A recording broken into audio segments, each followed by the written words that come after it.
We're just going to trust and believe. All right, everybody. Welcome to the first of the Rat Race Rugged interview series. Today, we have special guest Joe Alsobrook. For those of you who are not familiar with the channel, not familiar with our stuff on IGTV, break it down for you. What is Rat Race Rugged all about? It's about getting rugged. It's about if you're in the rat race, if you're a grown adult and you've got responsibility, you can get fit or work out or have the thing that you want to do that's going to make you rugged, but you've got all of the responsibilities and all of the excuses or limitations that you put on yourself. The point of the channel, the point of what we're doing here is to just show you that there is a way, because all of us here that you're going to be looking at and talking to as the interview series progresses have a whole bunch of reasons why they couldn't get rugged, but they decided to not let that stop them. And today we have, as I mentioned, special guest Joe Alsobrook. He's going to tell us a little about who he is, what he does, the 75 hard program that he has completed over the course of the past several months, and finally talk about his podcast that he's doing as well. And so just to kind of break it down, how Joe and I know each other, we train at the same gym, usually not at the same time. He is an AM warrior and I am not, but he comes sometimes we'll see each other in passing though. And his results, I'm going to try to screen share here for you guys so you can see what he's been up to for the past several months. His progress has been phenomenal. Let me post it up here on the screen with the 75 hard program that he's going to tell us about. So let's see if this picture pops up here. You can see the before and afters, hopefully, as it spins. Oh, look, it's changing colors. There it is. There we go. So get him out of the way there. You can see his progression from September to January.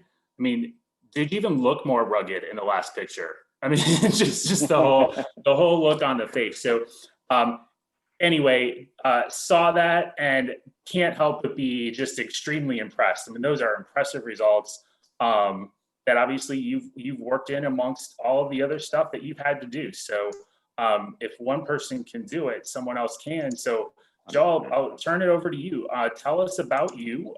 Tell us about what you've got going on in your life. Tell us about all of the excuses that you could have to want to, not train and not get rugged that you have going on in your life, home, family, work, whatever. Tell us whatever you want about that. You got it, man. First of all, JP, thanks for having me on here, Rat Race Rugged. I love the concept and everything it stands behind. Like you said, we've known each other for a little bit, indirectly more so than direct, but our paths have crossed in some AM classes here and there in the past, and then of course in the PM senior Saturdays. We've been at strength camp, and that's been great. Going into before strength camp, though, I'll give a little background about Sure. a little bit of who I am. Born and raised in Oklahoma. I'll be 44 coming up January 22nd. So 22nd? Yeah. My birthday is the 27th, so we're look at that. We're both Aquarius, right? Yeah. Awesome, man. Well, yeah, so I was born and raised in Oklahoma in 1977, and my mom was a school teacher. My dad was a police officer. We were a foster home, kept foster kids, in and out of the house to help there. My mom and dad were really into that as far as like helping kids develop and really being in there. So it was a really great atmosphere there. Going from Marlow, small town, Oklahoma, into college and then in the military. I joined the United States Air Force. They had a program, Active Guard Reserve. I was active in the summer for 3 months and then reserve in the school year. I paid for the old college. Then from the military, right at the end of that, I had a spike. I could go, or a fork rather. I could go one way or the other, right? Join the military, re-enlist, do all of those things, or the restaurant business, which I was working in, at the same time, kind of a duality. Chili's was offering me a manager position, and I went the restaurant route. I do have a little bit of regret, which would have been a little harder than that, but into the military. From there, moved around to Texas, moved to Florida. I've been in Florida about 13 years now. So going on 8 years with my significant other, my better half. We're not quite married yet, but we're together and we've been together. So Congrats, man. 8 years is a long time. thank you, man. Yeah, like you said, the rat race rugged and the lives that we have. I mean, we've got two kids. I'm the stepfather. They're both, her kids, and they're 13 and 14 years old. So been in the parent game ever since we've been together, raising there. And then from, the jobs I've been, when her and I got together, I transitioned from the restaurant business into the mortgage business. Okay. I was doing sales. This was about, like I said, about 8 years ago, my first stint in the sales from the mortgage refi business. The refi rates were going up a little bit. So I transitioned career path into 1099 full commission insurance sales. Wow. And we did employee benefits. That takes a whole different, there's ruggedness involved in that. So if you're doing it and making it work. So you were rugged before you even got rugged. Right. And that's kind of why I wanted to bring that up, because you've got, your better half, you got kids, and then you're making a transition into 1099 to where if you don't go hunt it, kill it, bring it home, nobody's eating. Right. Yep. And I severely miscalculated the amount of money it was going to take to get that started up. I had about 3 months worth of reserves, and those ran out pretty quick.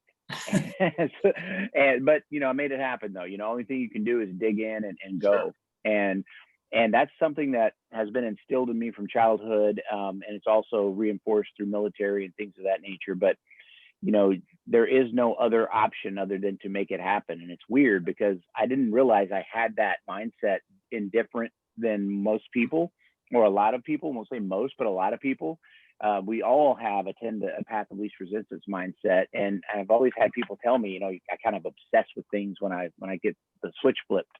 Mm-hmm. But I did it, made it happen. And through that path, transitioned in that and into business consulting. That's what I was doing anyway with employee benefits and insurance.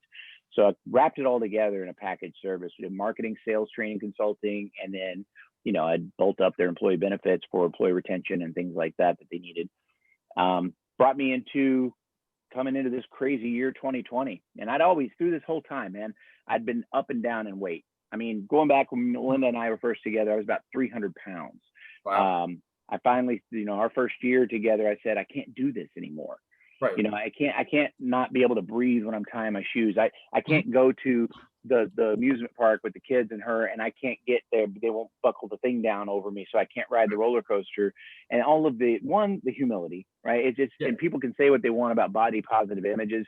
That's outward. I'm talking inward, and how you feel when you can't physically do things, not what society thinks, but what you think. Right. And had a lot of struggle with that. I lost my dad to cancer that same year, or just a year before. And so I had my mortality lesson in life at that point where, the Peter Pan image of myself kind of died along with that. And I saw, life for what it was, and the fact that although it's perpetual, it also ends for everyone. Yeah. And so that's when I got it together. I went from 300 pounds down to about 218 pounds over the course of a little over 12 months. But I didn't sustain it. Some injuries happen, things happen, and, I fell off the path, so to speak. And, I believe that most people's excuses are very legitimate. I really do. But there's a dichotomy to that. Although they're legitimate, they only matter when you allow them. So, and that makes a lot of sense. Through injuries, through things that happen that are seemingly out of your control, you still have control over the choices you make. Sure. And as the weight went back up, and I got back into that point again, I was like, nah, I need to get back in this. And so, but it was always like that every year or so too, it would go back up and back down because I didn't sustain the results. I could achieve a goal, right? I could go out, achieve the goal, get the goal, crush the goal, but it didn't sustain. I didn't hold on to it. I didn't know why until this year, 2020. Craziness of, last year now. Yes, last year now. But the insanity that happened with that year of everything that we were going through, and we're still dealing with it, it's over. But it brought some real lessons into my awareness of like actually, instead of turning blind eyes, because we know what we're not doing. Mm-hmm. Right? We all know what we're not doing. Sure. But to make the decision into doing that consistently, and I figured out exactly what I was missing, and it was discipline. Right. And that's the key. through everything in life. You know, you will only ever go as far as your discipline allows. Mm-hmm. So I think if we get to a certain point where we're dealing with everything that we got to deal through in life, you know, a loss of a loved one, you know, a global pandemic or other situation, right? A Right. crazy political year, loss of a job, you know, all of these things that happen are legitimate things. They're legitimate excuses. Yeah. However, to the extent you allow them to impact goes into your discipline. Right. So that's kind of what brought me. You gotta want what you want more than you want to use a global pandemic or the death of your father or the loss of a job. You've got to want what you want more than you want to use that as like sort of your, you know, get out of jail free card for not getting what you want. You know, the what you want's got to matter more than being able to hold that up and say, well, I didn't get it because, and getting whatever, you know, whatever feedback you get from yourself or others as a result of that. 100%, 100% dead on. Through these times with my entrepreneurial journey and things, I'd stumbled across people like Andy Frisella, Eric Thomas, Jocko Willink. You know, I could name the names, but you get where I'm going with that. And I just got into self-indoctrination, where I would literally all day, I would be, you know, consuming this content. If I'm working, it's in my ear. If I've got a break, it's what I watch. If it's on the weekend, that's what I'm, you know, consuming. And paying to go to conferences and paying for training. I've spent probably in the last 6 years, you know, anywhere from 20 to 30 grand on my self-development through trainings and personal trainings and professional trainings and everything in between. So Andy Frisella, I've been following him for a while, and he for the last year and a half, almost 2 years, he'd been talking about this program called 75 Hard. And I believe Andy. I believe in Andy. I followed several of the other concepts that he's, you know, instilled, and I've seen great success. And I knew through the description of this program it would work. You hear it and you're like, well, that's, I mean, you're building discipline. I get what that's going to do. But I didn't want to do it when I first heard about it, because once you start it, now you're kind of beholden to it. Now you're accountable to it, right? And if you start something with the mindset of, I'm going to see if I can do this, you already know what the outcome is going to be. Right. Yeah. I mean, that's like if I went into that 1099 roles and into entrepreneurial, it was like, if I said, I'm going to see what this is about, if I can do this, those 3 months funds would have went dry. And instead of buckling down, I would have buckled out. So 2020 hits and I'm gaining weight. July. I'm a family trip in Orlando. We're at a little staycation in an Airbnb. They had a scale there in the little Airbnb we were at, and I stood on it, and it said 292 pounds. Wow. And I was like, not again. And keep in mind, you've been training, you know, I'd seen you around prior to that, you know, throughout.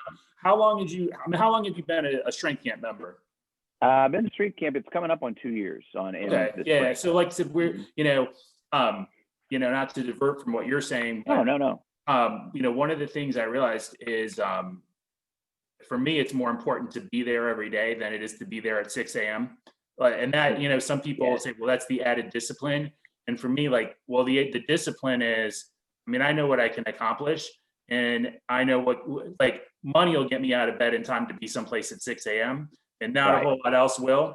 And if all I need to do is show up at 7 a.m., then I'm going to show up at 7 a.m. 5 days a week. So that's how our paths cross. But as you're telling, you know, when you stood on that scale in July, you'd already been training. So clearly there was something missing in the motivation that you picked up with the program.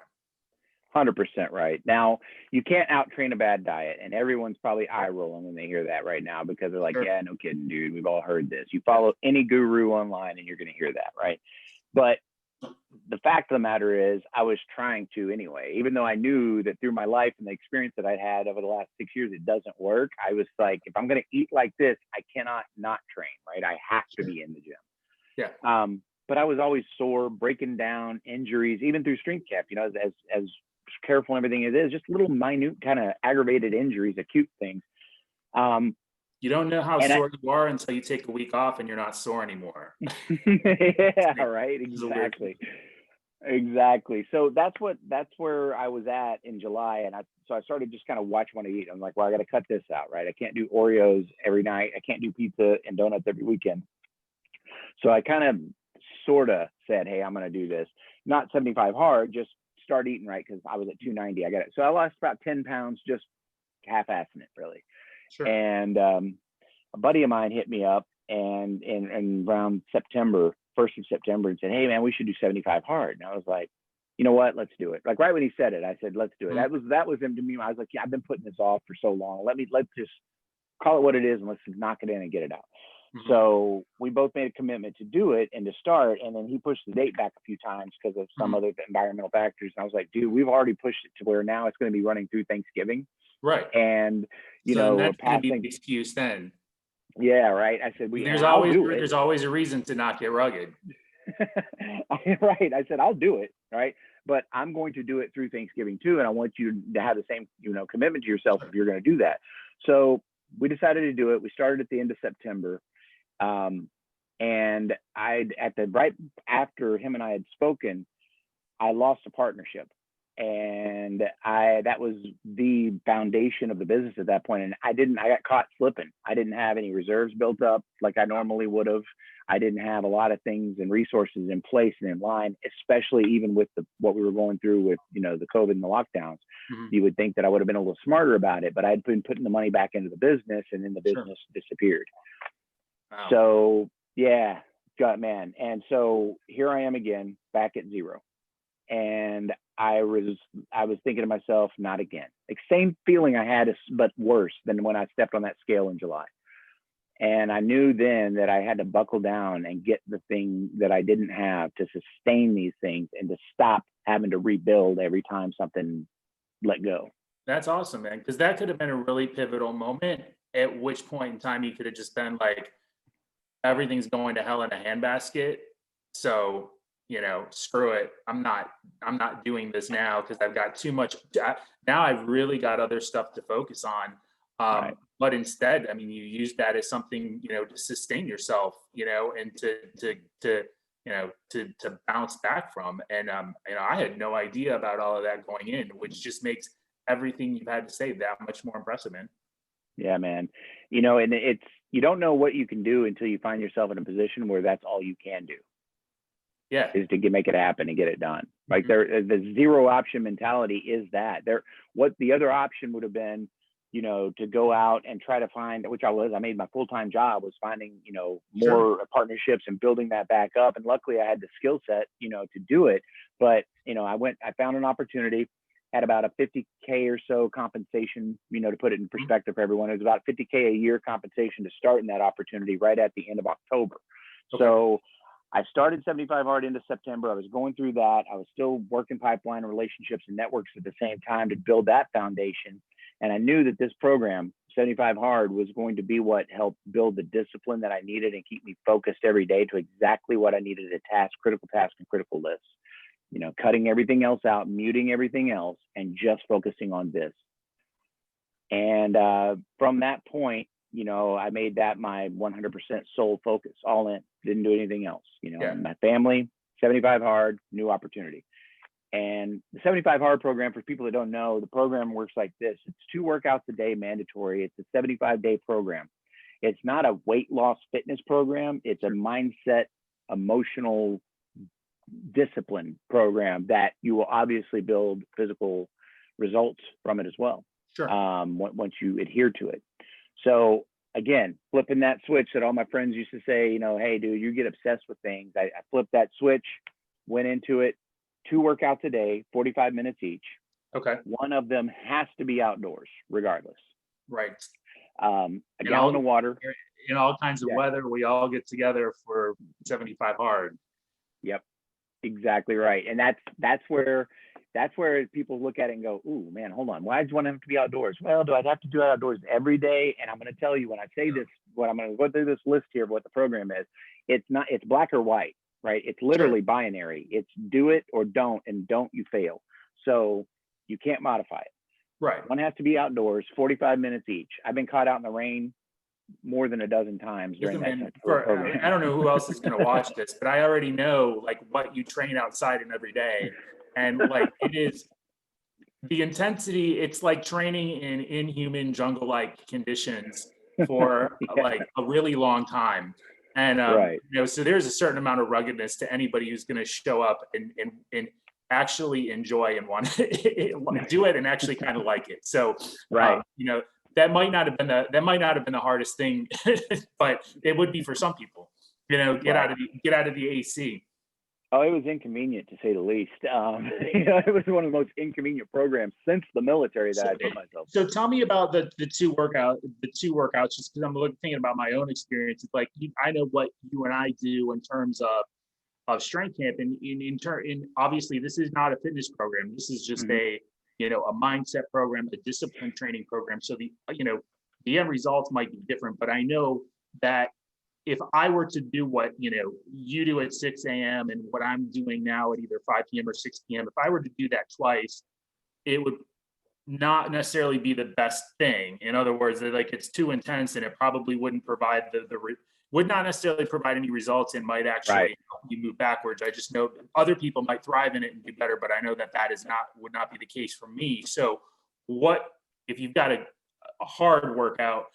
Does the other workout, like what are the parameters for that? Does that have to be, can you walk around, like let's say I just want to do a 3-mile walk, after hitting the gym hard in the morning, and I'm going to just walk around the neighborhood for an hour afterwards. Is that acceptable?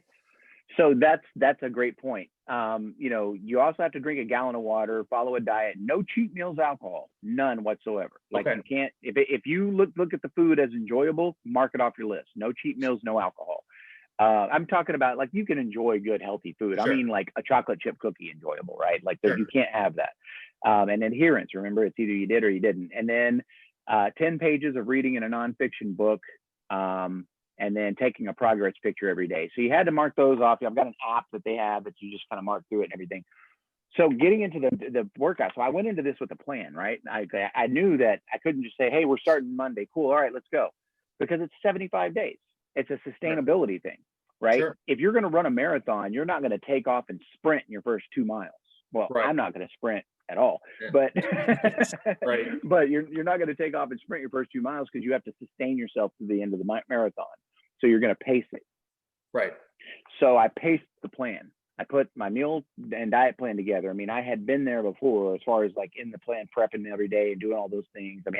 I had myself to a point at several years ago where I was deadlifting 500 pounds, benching 300 pounds, and I was squatting 450. Now, again, no mobility exercises, no stretching. I broke my body down, tore my labrum, all kinds of stupid stuff. And I had terrible diet habits on top of it all. So I knew going into this, I couldn't do that, right? I got to be smart. So I said, here's my diet nutrition plan that I know works for me. And I know I'll get some results physically and my body will sustain that.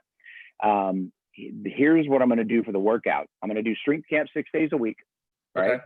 So it's open on Saturdays. So I'm going to go to strength camp 6 days a week. And if it was open Sunday, I would have been on Sundays too. Sure. Then the second workout, I'm going to use it comparatively about what I did that day, that week.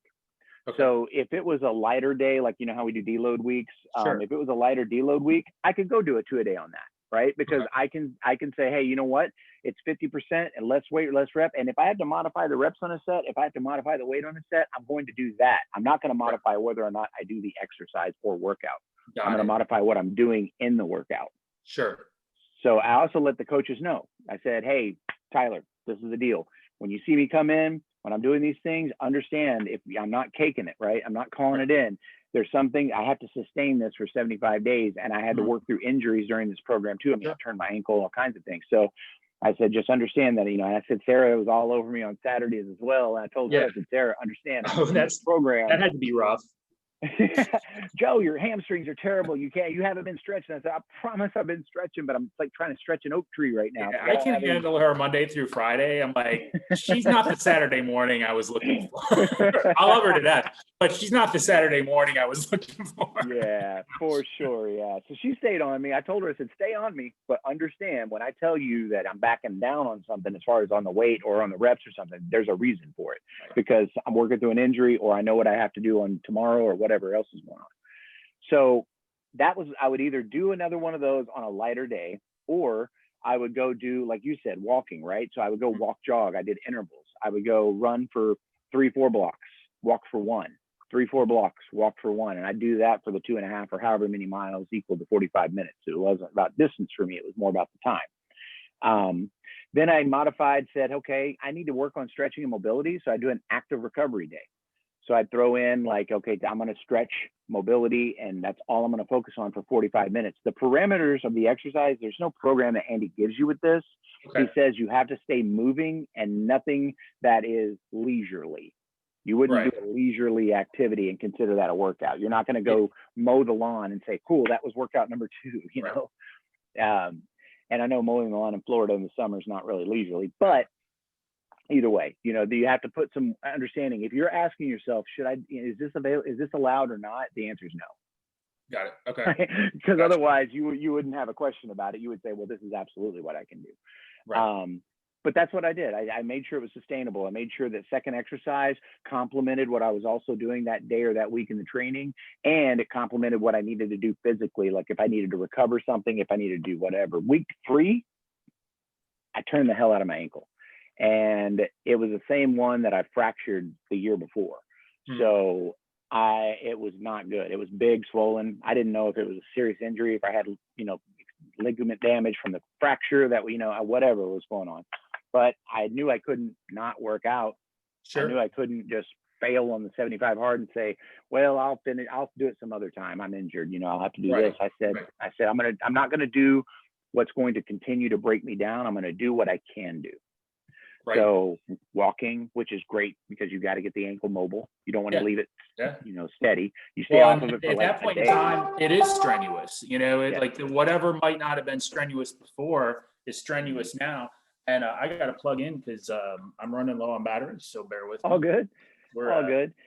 You know. Yeah. So, but that's where I was with this. I put the pro plan together, and I knew that I had to flex and modify the plan because, you know, as well as you can plan something out, you're always going to have to make it adaptable, right? You're going to have to. It's going to have to be malleable. Things are going to happen.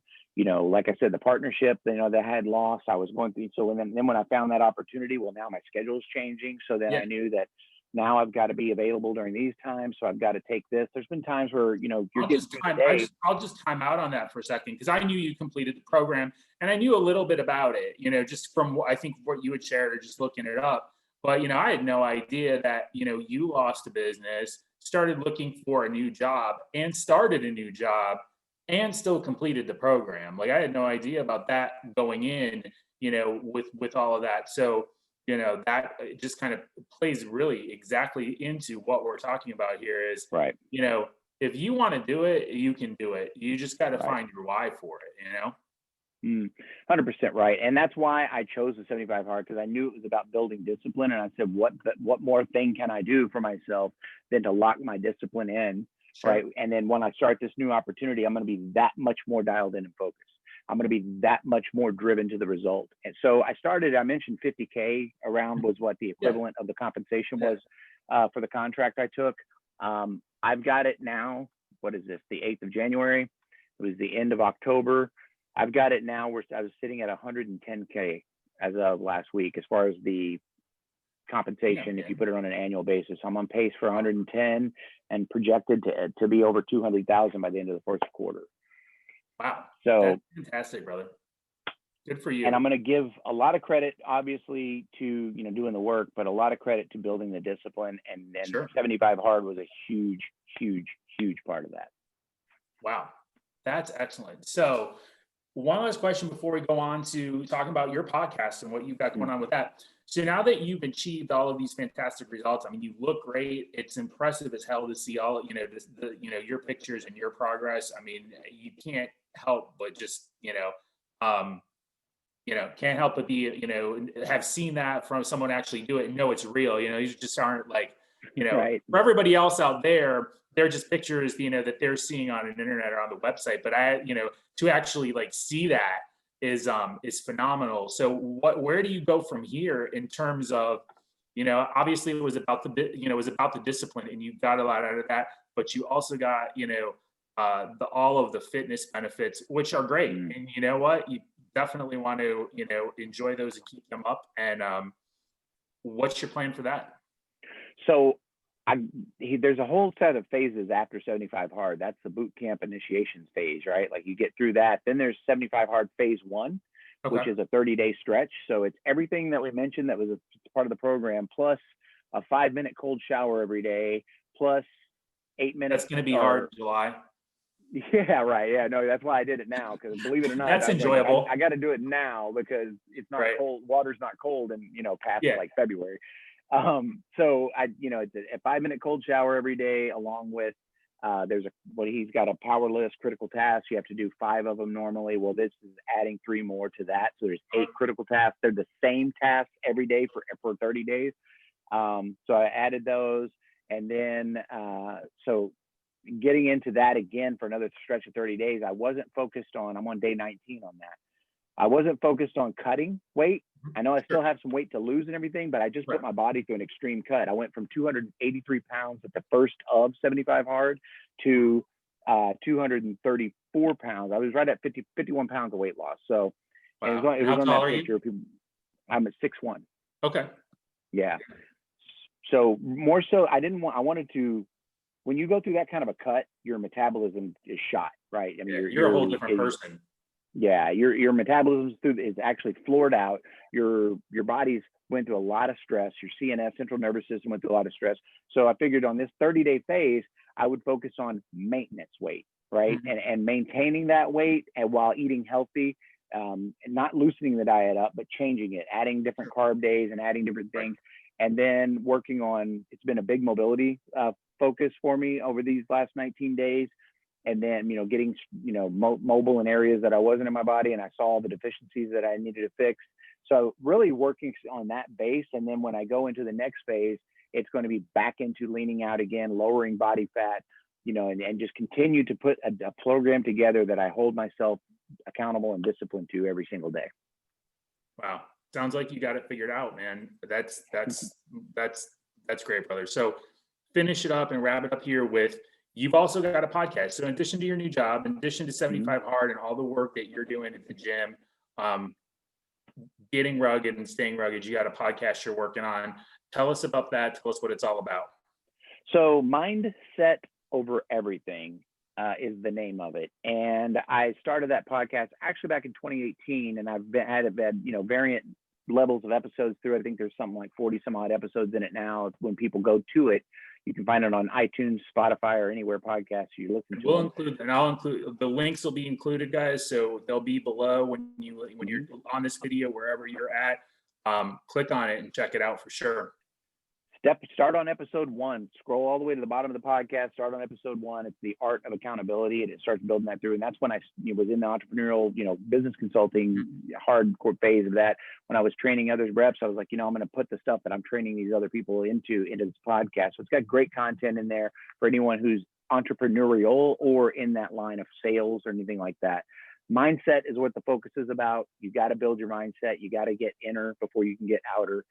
And you can find that anywhere. That's, I've got new episodes coming here within the next several weeks, and then, every several weeks after that. So you can go in, binge it for the 40, and by the time you get to the end, there's going to be new episodes all in it. Awesome, man. Well, listen, brother, I appreciate you doing this with me. That is Mindset Over Everything. Check it out on iTunes. Check it out on Spotify. And listen, I just want to tell you, I really appreciate you doing this with me, man.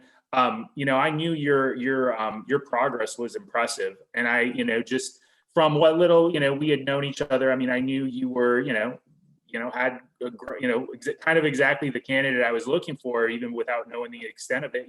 That you were grown up with some kind of grown up responsibilities, like we all do, and you knew that you didn't want to let that be an excuse. You were gonna get rugged anyway. And that you had something else going on in addition to that, with your podcast and stuff.